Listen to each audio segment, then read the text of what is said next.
You're listening to the Limitless Broadcasting Network.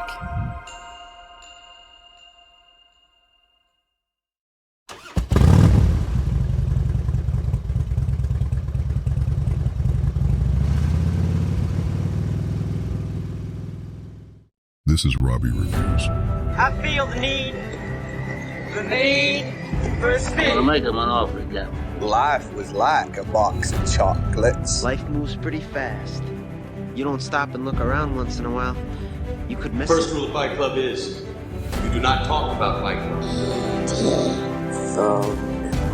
I'll be back. Green, for lack of a better word, is good. Show me the Roads. Where we're going, we don't need roads.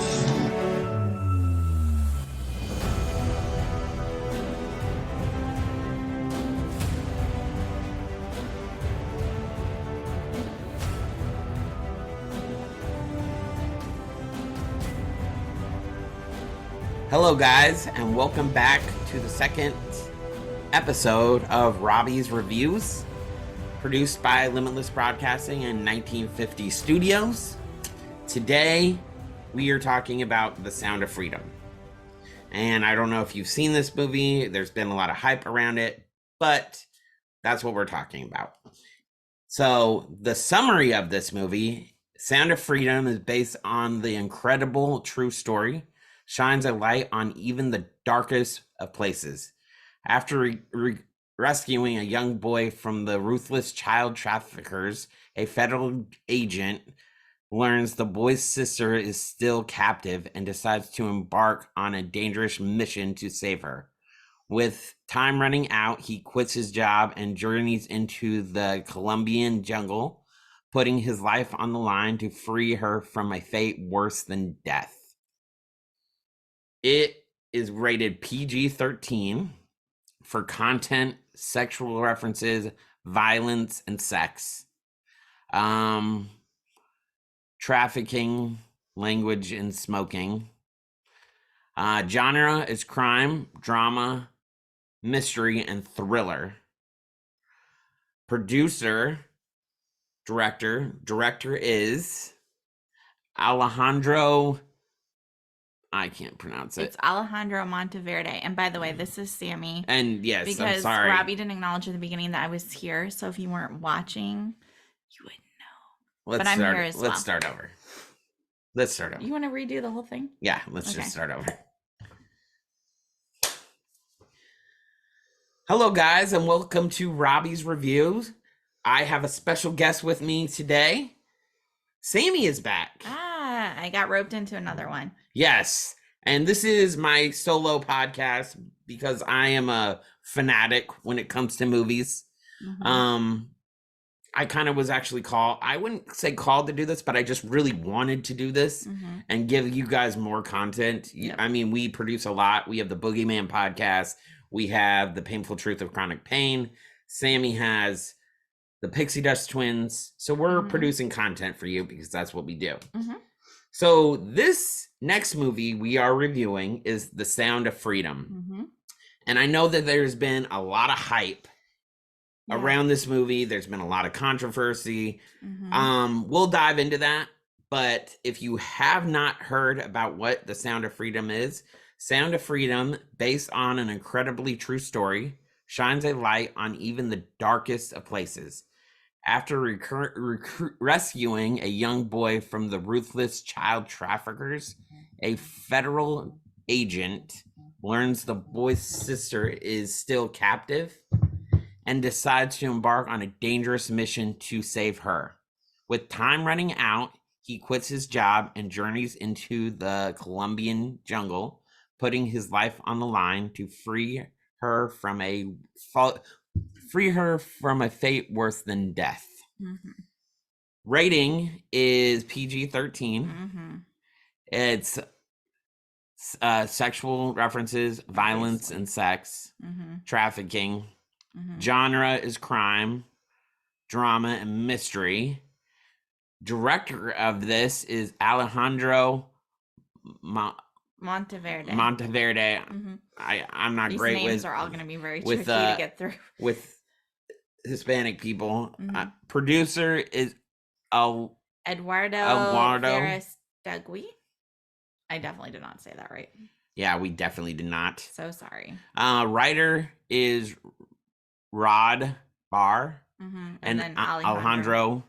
Release date was July 4th, 2023. We'll get back to the release date in this. The box office gross is 173 million. Yeah. But when I learn how to talk. Running time is 2 hours and 11 minutes. Distributor is Angel Studios. Production company. What is that? Menosha? Menosha Films and Santa Fe Films. Menosha Films, I think. Yeah. Crew. Oh, cast and crew. Jim Caviezel was Tim Ballard. Bill Camp was Vampiro. Eduardo Verastegui, I definitely said that wrong, is Paul. Javier Godino is Jorge. Crystal Paricio is Rocio. And Lucas Avila is Miguel. So Rotten Tomatoes gave it a 67%. Yeah, from the critics. Audience gave it a 99%. I was surprised. Score. 99% from the audience. So now that you guys know kind of what it's about, I really wanted to see this movie. Like, I know it from the hype around it, people are like saying it had to do with QAnon and it had to do with this and that. My opinion of this is, child trafficking is a real thing.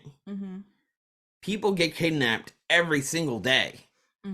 And I don't think they were focusing on conspiracy theories. In the show, they were actually showing real statistics, real data. And real video. I was getting that, so thank you. Oh, I'm sorry. No, it's okay. But yeah, there's been a lot of hype around this movie. So, first of all, what did you think of the movie? I didn't know there was so much like political upheaval around the movie when we went to go see it. I didn't know anything about it at all. I kind of kept you in the dark. Yeah, you just said, "Oh, I want to go see it. I want to go see it," and I was like, "What is it about?" Sure. And you were like, "It's about child trafficking." That's pretty much all I told you about, because I didn't want you to fall into like what the critics say, because they were like, "Oh, it's about QAnon," and all these conspiracy theories. As a general rule, I don't really read reviews on things because I find people on the internet like to be super negative or weird about stuff. You know, like it's fun to hate on everything. You're right. And I just want to go into it and I either like it or I don't like it. And I don't really need an audience of people to tell me if I should or shouldn't like the movie at the end of the day. You know, I'm curious to see what other people think, but I don't really read reviews. I did after on this one, because then you told me there was like a lot of, you know, stuff going on about it, but I had no idea going into it. And I didn't see anything political. Like nothing stuck out to me like I was trying to be manipulated, or it was the big, like you said, QAnon conspiracy thing. I think they grabbed a hold of the movie, but I don't think that there were like overtures of their involvement in it. Right. No. So when we're in this movie, the opening of it, did it grab you? So there will be a lot of spoilers in this. So if as usual, if you've never seen this movie, you should pause this and go watch it before you actually watch this or listen to it, because we do share open what we think of it, what we would change, all of that stuff. So when we're first getting into this, what did you think of the opening? I mean, I thought it was well put together, the opening. Like in the opening, they actually show video footage of saying like a child's kidnapped every 7 seconds. Yeah, they did some like statistics on it, and they actually had real like video like footage of kids getting just grabbed off the street and from like random places. And that kind of blew my mind. Like people are just so brazen that they'll just kidnap you right in front of your parents. Yeah. So that, from the opening of it, it really grabs your attention. It really grabs you and says, "Oh wow." You know, I agree. So when the lady, the recruiter, goes up to the father and says, "Oh, we like your daughter. We She think came to their house because she right, said the little right. girl was singing and she had talked to the little girl, right? Right. Yeah. And then she was like, "We invite you to open call and audition." And then the young brother walks into the room and he's like, "Bring him too."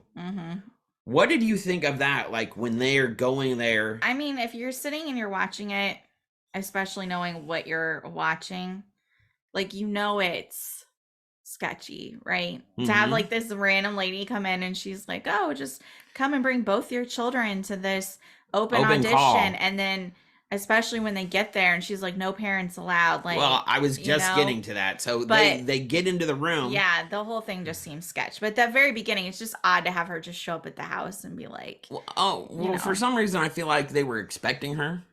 She just didn't show up. I thought she just showed up because she had talked to them in the market and maybe she had mentioned she would stop by, but I thought she had just shown up because she was like, "Where's your dad?" Like she was talking to the little girl first. Right.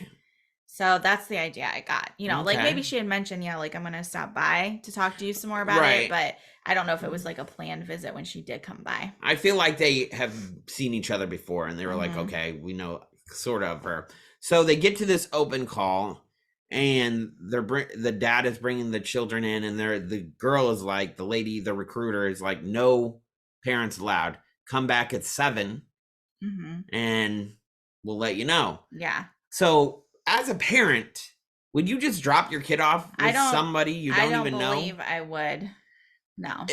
Honestly, I don't have kids. We don't have kids. But if I wouldn't leave my dog someplace where someone was like, "Oh, you can't come in or be part of this," I would be like, "No, thank you. Bye."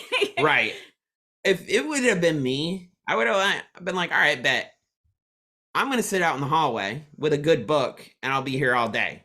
And I'll be periodically banging on the door. I don't give a fuck if you guys are recording. I want to know what's going on. Like, know everything is okay. Yeah, like I want to know what's going on in the room. And I would have been me. So, but yeah, then later, like, he leaves, the dad leaves, comes back at 7, and they're gone. Yep. And then this is like gone. Like they drug him. The room is empty. Everything. Yeah, and he's out in the streets looking for them, and I felt bad for him, like emotionally crushed. Like, oh my goodness, what's going on? So I did feel bad for him as a parent. Like if I had kids, I can imagine that's how I would be as well. I agree. But like to actually get his son and daughter back took years. And the main star of this movie, Jim Caviezel. Jim Caviezel. Yeah, I'm so sorry. Some of these names. Him. Yeah. If you don't remember him, he actually played Jesus in Passion of the Christ, Mel Gibson's film. Right. And Mel Gibson actually co-produced this movie. Before we actually saw this movie, Mel Gibson was out promoting it and being like, this is what's wrong. This is going on. And the way you stop it is we're talking about trafficking and whatnot. You have to shed light on it. Yeah. And if you haven't seen those promos, you should definitely do that. And after this movie was released, people thought Mel Gibson was going to do a 4-part docuseries on trafficking in Hollywood. I didn't know that. But turns out it was a not real, it was a fake. Oh, there wasn't a real story. Oh. I think it was just more for like publicity of promoting the movie. But I think even if Mel Gibson tried to do something like that, he'd get clipped. You think so? Yeah. I know Mel Gibson has a lot of credits under his belt, but some of these things people don't want out. And Jim is kind of like the Tom Cruise for religious movies. That's what's going around in Hollywood. So, and can I just say, like, absolutely. I was reading about the movie a little bit, and I know you're going to get into some of the stuff and the controversy with it. But some of the things they say, like Jim is spreading and talking about, which they relate back to the QAnon, right? Mhm. They're like, oh, he's a crazy guy, whatever. And I'm not getting into whether I agree or disagree with what he's saying personally, but someone pointed out, like, but what about Tom Cruise, who just had another Mission Impossible come out, and he talks about Scientology, which everyone is like is a cult and is a big thing. Like, aren't they both equally as crazy then? Technically, Yes. like, you know what I mean? But no one really talks about Tom Cruise anymore because we talked about Tom Cruise years and years and years ago, and now it's just whatever. Tom Cruise is crazy. I'm still gonna go see his movies like Top Gun Maverick. You know, like Mission Impossible for the 100th time. And just it's whatever now. But because I think this thing with Jim is also a newer focus because of this movie, I feel like that's some of it too. It's more controversy, something new to talk to. Yeah, I just thought it was interesting when someone pointed out. I'm like, yeah, you know, you're right, because Tom Cruise is still kind of, you know, he's still a Scientologist. Yeah, everybody. Which is still a very weird thing in Hollywood. So yeah. What did you think of the story, the plot of this whole thing? I mean, okay, so obviously it's a movie, people. I mean, like, there's going to be stuff that's sensationalized. Right. That probably didn't really happen that way. That didn't go down the way it's portrayed, wasn't as dramatic as the way it was portrayed. It's a movie. It's a movie. At the end of the day, like, you always have to assume, even when you see a documentary, it's produced. A movie. There is look at the credits. There is someone who's in charge of the script. Right. And there is a director. And a producer. Exactly. And a line producer. It is still a story that is being told. Yes. So just keep that in mind, you know, when that's someone, you know, some of the big things I've seen about this is just like, no, it's sensationalized Hollywood. And I'm like, right, because it's a movie. You should still go and read about these things and make your own opinions up about it and educate yourself, just like you should if you watch a documentary. You know, like take it in, but also read about it. I mean, any documentaries we've talked about, we've also tried to read a little bit more about it because there's always 3 sides to every story. Right.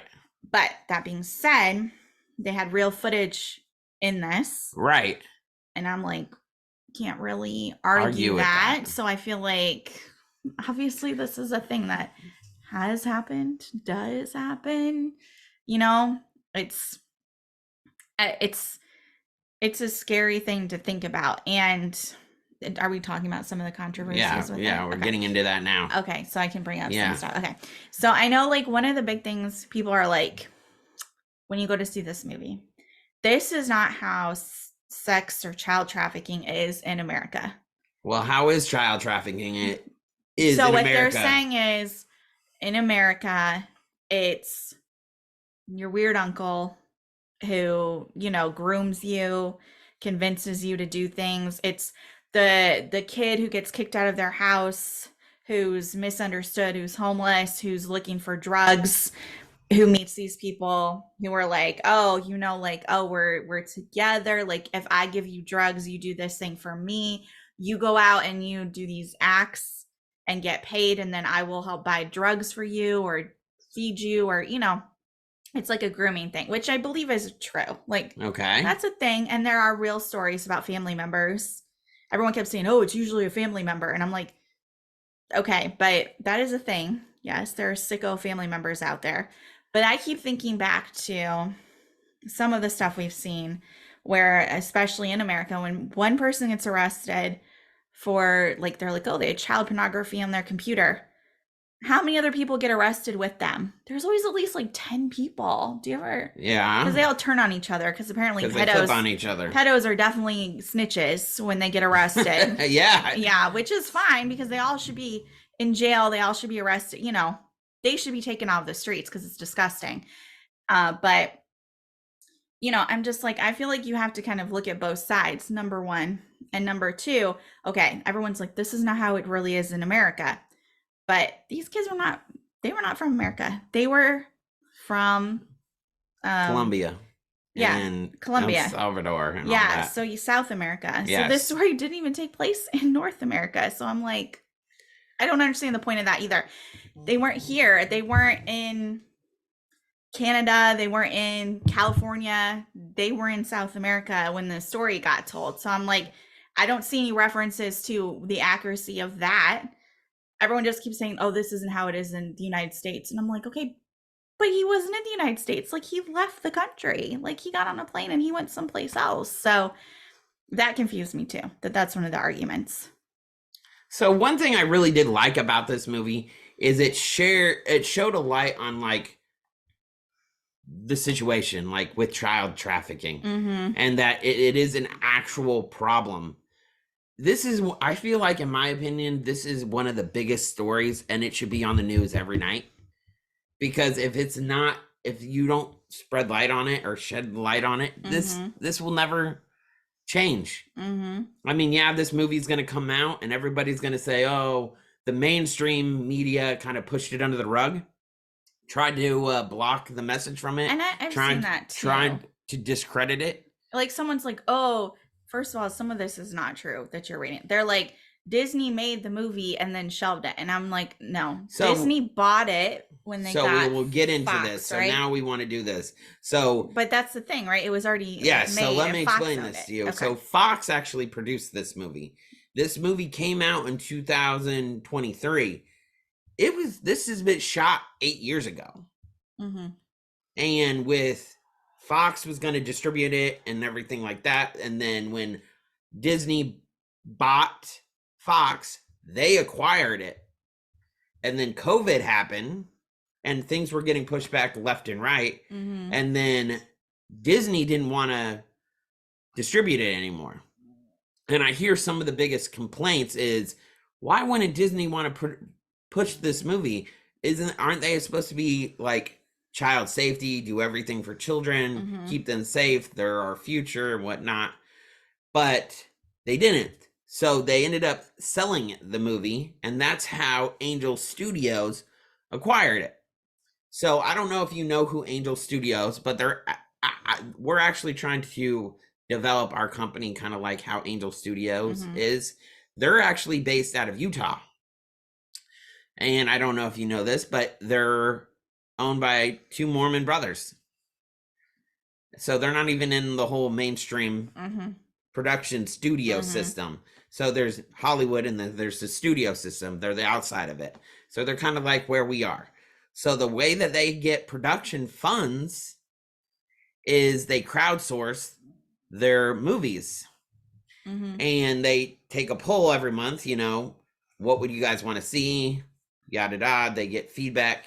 They actually have their own distribution platform on Roku, Apple TV, and Google or Amazon Fire Stick. That's okay. So they can distribute it. That what's nice about Angel Studios is their content is free. You can get on there and watch whatever you want. But the way they make money is through ads. So, and they crowdfund a lot of their production. So you can donate to them. I think it's kind of like PBS. PBS stations like the public access are ran by donations.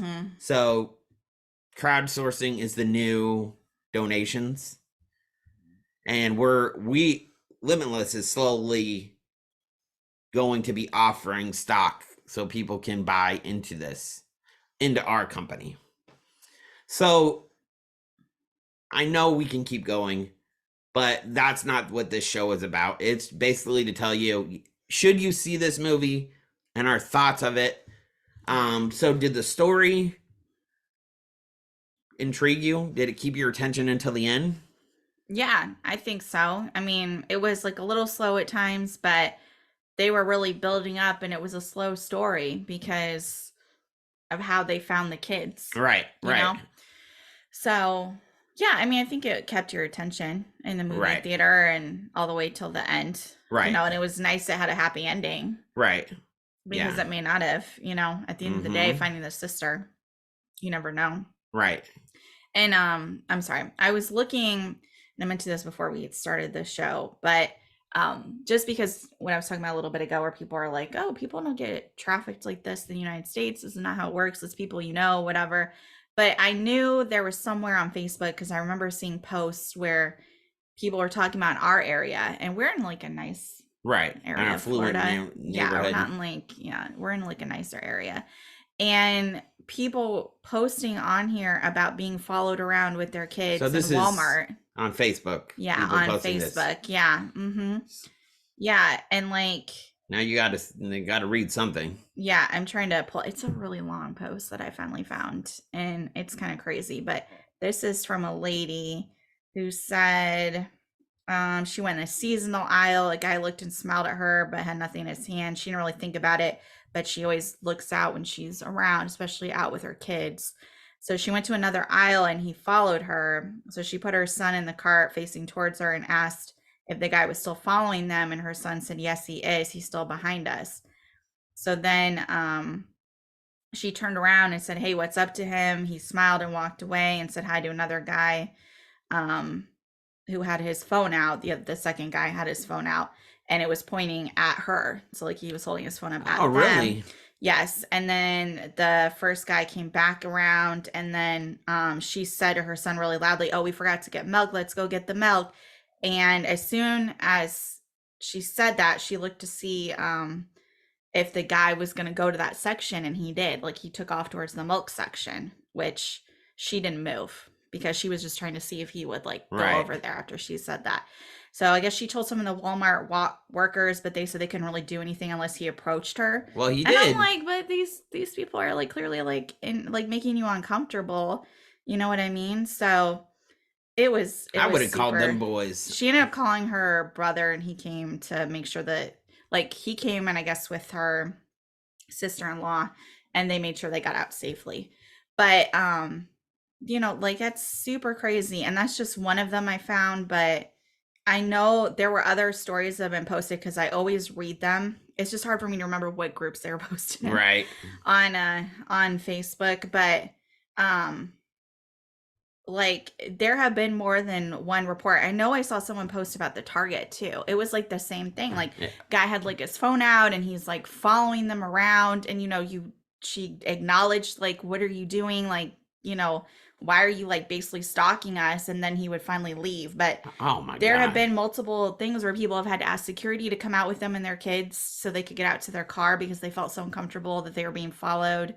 I've seen, you know, just on TikTok, you can see this stuff. And we live in an affluent neighborhood too. Yeah. And this is not just for us, but like obviously on TikTok, but they'll be like, you know, like when you park your car, right? You know, and you get out on your side, the driver's side, and these people will, I think a lot of times they kind of even back in, but they will park right next to your car. Right next to your car so you can't get into it. But they're just waiting for you to come out and struggle, which trying to figure out how to get in so they can grab you. Like that's the thing. There was stories on the news about some lady getting snatched in a parking lot of a grocery store, and she kicked and screamed and got her way out of the car, and they took off and left the car with all of her stuff in it. Why, if they were robbing her for the car or her stuff, why did they leave the car someplace with all of her stuff in it? They were trying to grab her. So you can tell me this isn't a real thing, that this is not how it happens in America, but it does. It may not be that prevalent, but it does. There's stories about it. I think it's more prevalent than people know. And movies like this and documentaries help shed light on it. Mm-hmm. But mainstream media is under a gag order. I mean, it's interesting that the critics, what do we say? What was the rating on it? And I gotta find where it was. 67% for critics, 99% for audience. Again, I know it's exaggerated, and there have been stories about like the real guy, Tim Ballard's like organizations and stuff they've done where some child like groups who help with child trafficking or sex trafficking have come out and said they haven't been the best or super helpful sometimes in helping get the victims to safety or helping them afterwards. Mm-hmm. And that's a real concern. I mean, I'm not gonna dissuade that, but to say like this is not a real thing, I don't understand that. Right. You know, I don't get how you can say like when you can see it, like real people posting stories or posting pictures. They walk out on TikTok filming there to CVS and showing the car that's parked right next to them, and that somebody's waiting for them to come out to try and get in their car. Like there's no one else in the parking lot. They're the only two cars there. Why else would they do that? You know? So make sure, ladies, You get your firearm permits because this is a Have- conceal and hold carry. Make sure you have some way to protect or yourself. mace. Mm-hmm. I don't condone violence, but I'm much These rather fuckers. I'd much rather be caught with it than without it. Mm-hmm. Yeah. So, story, you loved it. It Mm-hmm. held your attention from beginning to end. Yeah, it did. Would you It was sad. see it again? I mean, I don't know if I want to sit down and watch it again because it was sad. So it was I sad. get the message. Don't get me wrong about that, but it did kind of depress me. So I don't know if I'd be like, yeah, let's just cozy on down on a Saturday night and rewatch rewatch again. this very It was- depressing movie about It child was even trafficking. sad for me too. I was like, oh my God, this is wrenching. But Yeah. I really wanted to see it because the hype. I wanted to see if the hype was real. Mm-hmm. And so And I know you had said too, they were saying like, oh, people are buying tickets and then there's no one in the theater.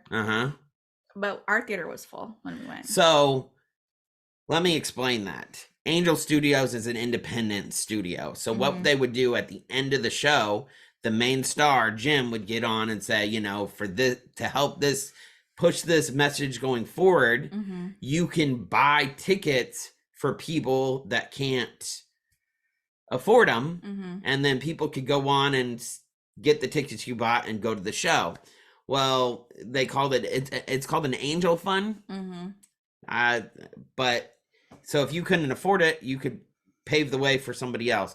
But I've heard reports or seen things that people would be buying seats, and people like us didn't know the marketing campaign, so we would go to like AMC and try to do it, and all the seats are full, and not knowing that nobody's going to show up. The theater's actually empty, but people already prepaid and bought the tickets. But what I saw when I went onto the website was like more so, I don't know how accurate that was, because when I went on the website to look out of curiosity, we did not do this. We actually just went through our A-list to use our points. But when I went on there, it looked more like you could donate money. You could do it, and the money was sitting in a fund. So then they would say, yes, we have money available if you need to buy a ticket. And you would go just like you regularly do and select your seats and everything. So like they weren't pre-bought theaters. It just was the money was sitting someplace with Angel Studios waiting to be used to buy a ticket for the movie. So I don't know how accurate that was, unless people went on and said they were going to go to the movie and then they didn't show up, is probably more what happened versus people buying the tickets and waiting for someone to use it, because it didn't look like that's how it worked on the I think it website. was a good TikTok, because this all spawned from TikTok. And I think it was a good TikTok campaign to get people talking about the movie, to keep it in the forefront. Because since this is an independent movie, they don't have the $100 million budget for advertise. the promotion. So they have to do it in some way or another. And the only thing I would say that I wish they would have done is that was nice at the end to be like, oh, you know, help other people to come see the movie. But there should have been more information about what you could actually do to help the kids. You're right. I'm That's like, one thing I would have done too. But where's the info like on how to help stop trafficking? Because I know Ashley, and she may still do this. I'm not sure how much she still does, but she would do every, I don't know what month it is that focuses specifically on trafficking, but she would always be active in promoting it on social media and whatnot. You know, to bring awareness to it. So like, to me, I'm like, where was the, there's a little disconnect there. Like, that's cool. Well, we came and saw your movie, but where's the information about like what we could do now to try and help? That would be one of my criticisms as well. Like, it was a cool movie, and I get it. You're an independent studio and you want this to keep going. It's made over 100 million in the box office for an independent movie. People are going to see this 1, 2, 3, 4 times. I mean, they're the way this is projected, it could get up to 200 million. That's crazy for an independent. This is Tom Cruise level numbers that independents don't usually do. What did you think about the whole cinematography in it? I mean, I thought it was shot well. Okay, story edited and everything like that. Yeah, no, I thought it was definitely shot well. I mean, it didn't seem like a big budget movie, but I think that was appropriate.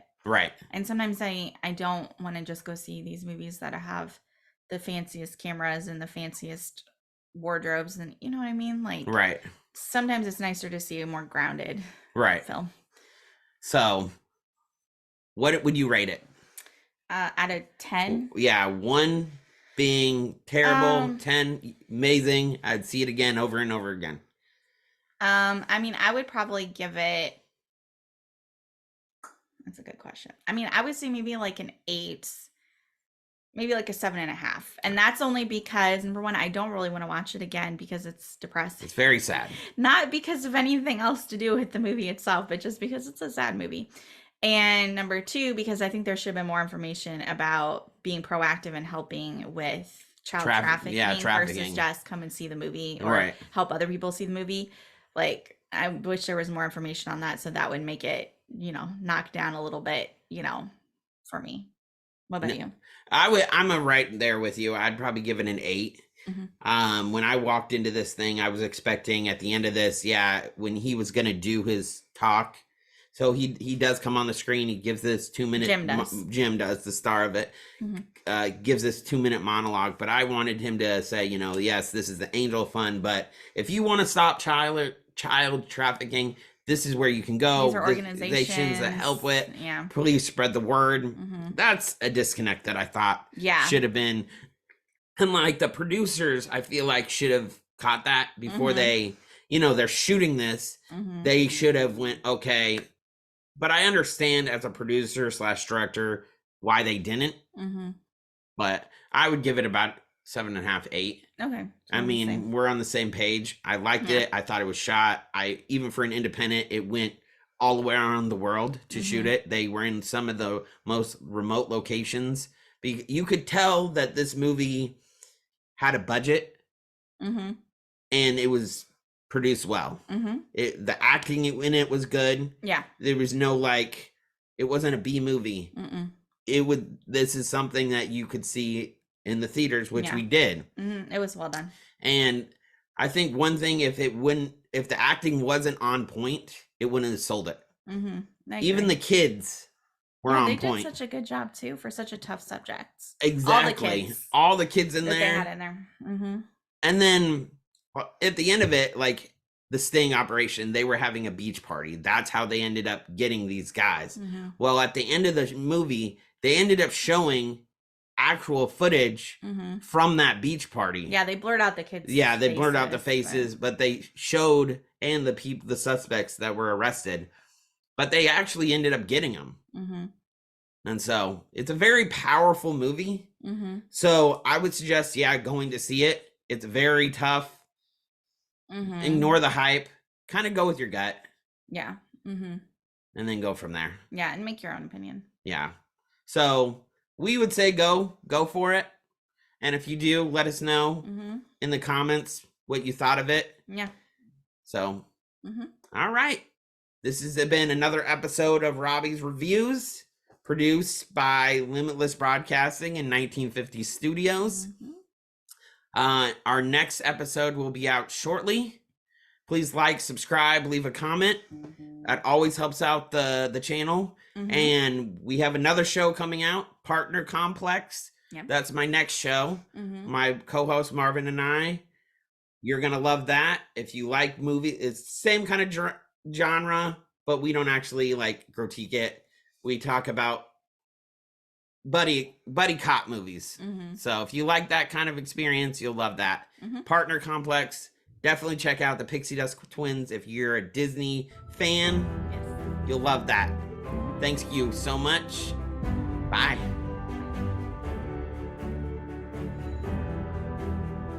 Hasta la vista, baby. Robby Reviews is hosted by Robby Brooksby as part of the Limitless Broadcasting Network. Post-production and intro by Sammi Brooksby. Follow the show on Instagram at Robby Reviews Movies. Check out the other shows on our network by following at Limitless Broadcasting on Instagram and at 1950 Studios on TikTok. See you next time.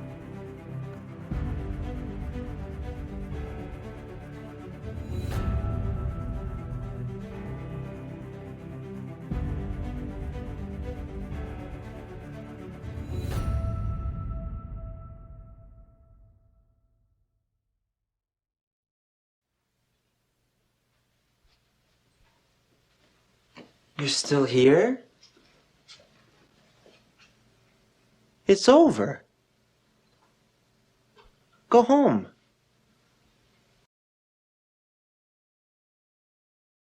Go.